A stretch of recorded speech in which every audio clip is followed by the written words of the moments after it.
So my basil is ready to harvest, and I have cinnamon basil here, right there.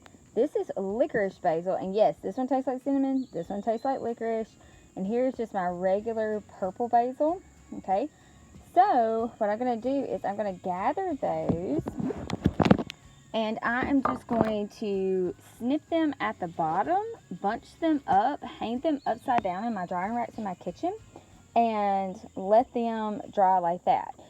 So I could freeze dry them, that is totally possible, but I am so overwhelmed by your orders in the farmer's market, there's no way that I'm going to get this freeze dried. So, and I don't want to dehydrate them because dehydration actually takes out the flavor and the color. So the best bet for me is to actually hang them upside down and let them dry for a little while. So that is what I'm going to do. Sure that I just do one pot at a time, and that way I don't accidentally mix them up, because I'm going to be mighty surprised if my food that I think is going to taste like regular basil tastes like licorice or ends up being cinnamon.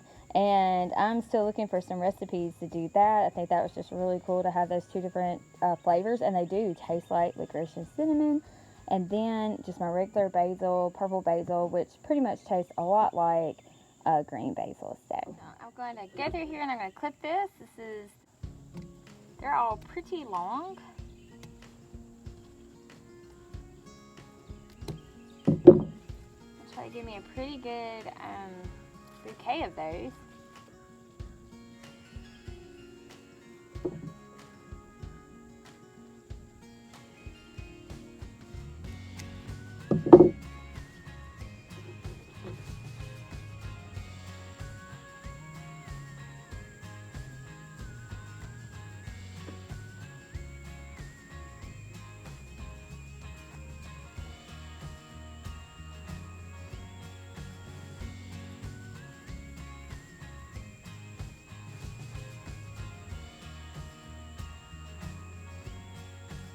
But I'm going to go ahead and gather all of the basil, because it is the beginning of August. It's going to get pretty hot, and so I want to make sure that I have this. I will probably attempt a second cropping of basil. I do have some smaller ones that are coming in here, so I'll probably leave those.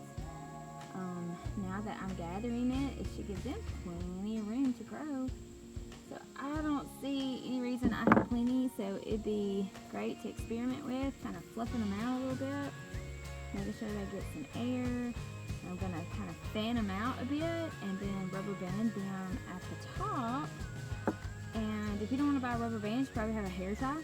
So let's hair tie those. Oh, awesome. Slide it in there. So that is my licorice basil, and it's going to be pretty cool to be able to cook with this. So I'm going to try to use it in some baking dishes and see what happens.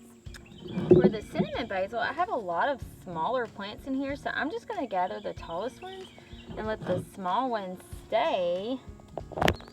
I believe this cinnamon basil is amazing. It's pretty awesome, because if something happened and I wasn't able to get cinnamon from the store and powdered cinnamon, my kids love cinnamon waffles, so cinnamon and brown sugar waffles, as well as muffins that we do, cookies. There's different cookies, and so this is an awesome way for me to be able to have that cinnamon taste if something ever happened and I couldn't get cinnamon. So I'm going to bunch these together. I may separate them a little bit, just since they seem to not be as tall as the licorice was, and they're pretty dense in between. So I'm probably going to make two different sections of this.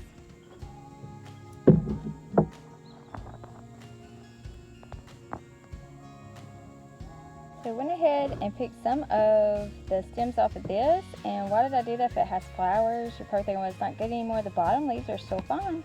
Tastes great. We're going to leave some for the bees. So now we have a beautiful bunch of purple basil and cinnamon basil and licorice basil.